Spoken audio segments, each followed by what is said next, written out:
दरोगा और लोटन, पूरा समर सलाम तुम्हारे ही ऊपर टिका हुआ है, इसलिए हम चाहते हैं कि इस बार तुम दोनों गर्दा उड़ा दो।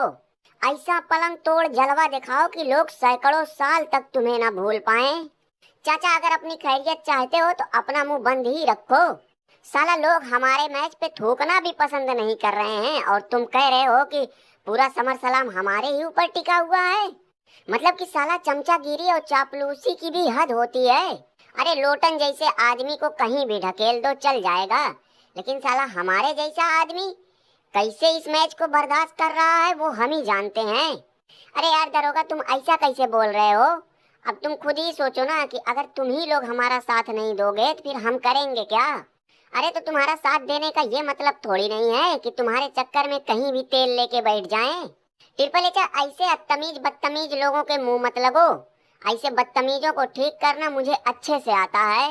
वही तो यार लोटन, देख मैंने कुछ गलत बोला था। चाचा मुंह बंद कर लो, नहीं तो दोनों को यहीं फोड़ फाड़ दूंगा। हट बे, हट हट हट रोमना, हट हट, थोड़ा मुझे भी जगह दे, मुझे भी बैठने दे। खूंटा, ये कौन सा तरीका हुआ बोलने का रे?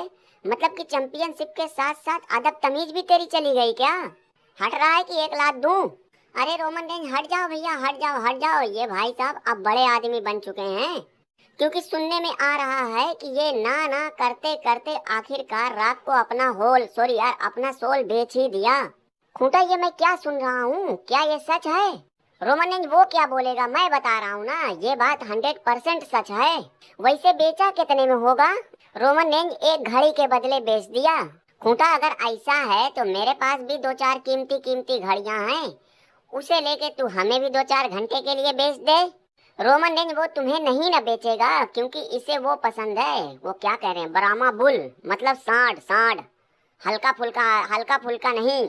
साले हरौदू फरौदू, तेरे अंदर हिम्मत है तो तू यही बात हमारे सामने मुंह करके बोलना, फिर देख कैसे तेरे थोबड़े पे चप्पल चिपकाता हूँ।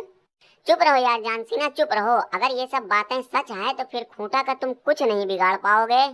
रोमन ने यहाँ भले न कुछ कर पाऊं, मगर समर सलाम में ऐसी की तैसी कर दूंगा। वो तो समर सलाम के दिन ही पता चलेगा। मतलब कि जानसीना, तुम्हारी चैंपियनशिप खतरे में पड़ गई। अरे रोमन रेंज, नंगुआ को बोलो कि ये अपना मामला साफ करे, सच सच बताए कि इसको चोट पोट लगी होगी है भी कि ना, कि बस ऐसे मकरबाजी कर रहा है। क्योंकि सुनने में आया है कि ये सिर्फ और सिर्फ चोट का बहाना करके भागा है। हाँ रे नंगुआ, क्या सच में ऐसा है? लेकिन यार टेढ़ई, ये आखिर ऐसा करेगा क्यों?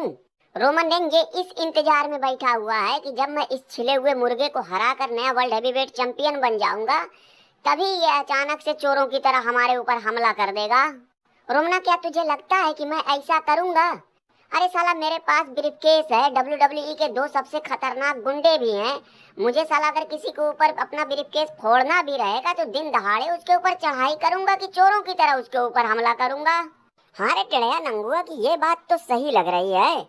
और बाई चांस इसने अगर आने का इरादा कर भी लिया तो जब तक मैं रहूंगा तब तक तो ये नहीं आने वाला, क्योंकि जिस तरीके से मैंने इसके आदमियों को लथेरा है ना, वो देख के तो पक्का है इसके अंदर दहशत बैठ गई होगी।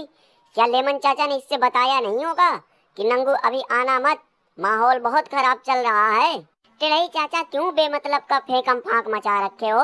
ये बात तो पूरे WWE में मशहूर है कि अगर हमने चैंपियनशिप के ऊपर अपने पतीले रख दिए तो साल खान से पहले किसी के बस की नहीं कि जो हमारे अंदर से चैंपियनशिप खींच ले। तू साला बदतमीज कहीं का, एक तो हमारे सामने चरपाई पे बैठा, ऊपर से हमसे जबान लड़ा रहा है। अभी थोबड़े पे एक एड़ा रख दिया तो यहाँ से रोता बिलकता भागेगा। अरे बरखू, कहाँ जा रहे हो भैया, कहाँ जा रहे हो? यार तुम्हारे कैसे कैसे कांड दिन ब दिन बाहर निकल के आ रहे हैं। अब तो हालात ऐसे आ गए हैं कि जिससे साफ साफ नजर आ रहा है कि तुम्हारे WWE में आने के सारे दरवाजे बंद हो चुके हैं। मुझे क्या फर्क पड़ेगा घंटा, मैं आऊँ ना आऊँ, और वैसे भी मैं अब आना भी नहीं चाहता हूँ। और मैं इतना बड़ा बेवकूफ तो हूँ नहीं कि सिर्फ इस बोरिंग छिले हुए मुर्गे से मैच हारने के लिए आऊंगा। यार मेरी एक बात समझ में नहीं आई कि ब्रॉक लेसनर ने तो सिर्फ बातचीत की थी ना, तो फिर ये कैसे इतना दिक्कत में आ गया? रोमन, मुझे तो लगता है कि ब्रॉक लेसनर ने बातचीत के साथ साथ कुछ ऐसा बना के भेज दिया होगा कि जिसे देखते ही सामने वाले की चीख निकल पड़ी होगी। मुझे भी लग रहा है कि बरखुआ ने कोई खतरनाक चीज दिखाई होगी, तभी तो इतना दिक्कत में आया, नहीं तो बातचीत से क्या होता है यार।